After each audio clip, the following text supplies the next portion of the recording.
और बार बार जो है डसने के लिए आगे बढ़ता रहता है। तो सर्प का स्वभाव है। और साधु का स्वभाव कैसा है? एक संत थे, वृंदावन में रहते थे, उनका नाम था माधव दास।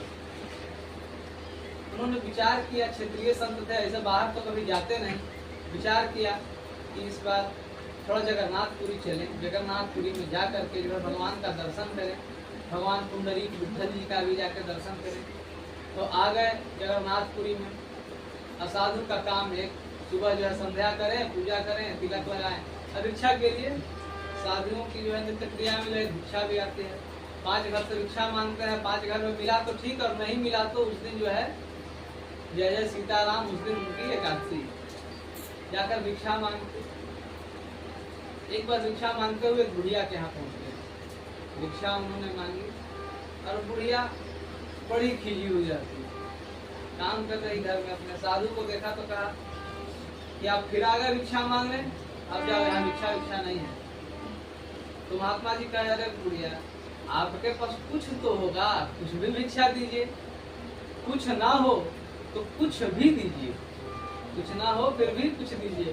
तो बुढ़िया ने जो है क्या भिक्षा में दिया? बुढ़िया ने जो भिक्षा में एक गाली दे दी। गाली दी सो दी। वह एक पोते से अपने घर को पोत रही थी, उस पोते को उठा कर फेंक करके जो है साधु को मारा। अब साधु के हृदय से वह पोता जा करके लग गया।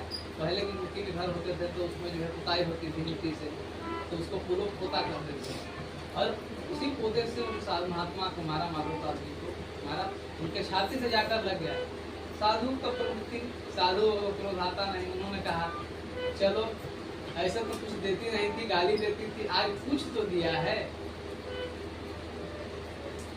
महात्मा पोते को लेकर के चले आए, थोड़ा उसको साफ किया, उसमें कपड़े सरफ आदि लगाए, पानी डाली।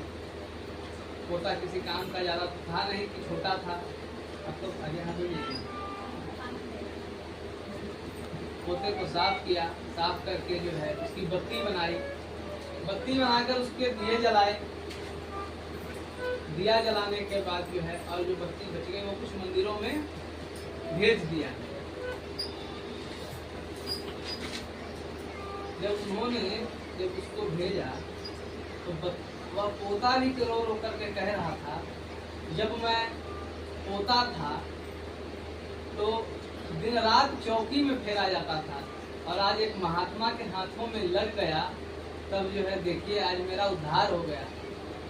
आज मैं भगवान के झूले पर बैठकर झूल रहा हूँ, और भगवान मेरे ही रोशनी में जो है भक्तों को दर्शन दे रहे हैं।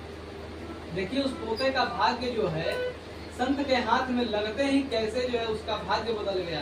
इसीलिए जो संत के हाथ में पड़ जाता है उसका भाग्य बदल जाता है। संत माधव दास जी कहते हैं, संत माधव दास उत्तर इसी का देगा, पोता हमें दिया है तो पोता तुमको देगा। और वह बुढ़िया खिली हुई क्यों रहती थी? उसका एक पुत्र, और उसके पुत्र को जो है 7 वर्ष से जो है कोई पुत्र नहीं हुआ, विवाह के 7 वर्ष हो गए थे। और संत माधव दास को उसने पोता फेंक कर मारा, तो संत माधव दास ने भी उसे पोता दे करके जो है आशीर्वाद दिया।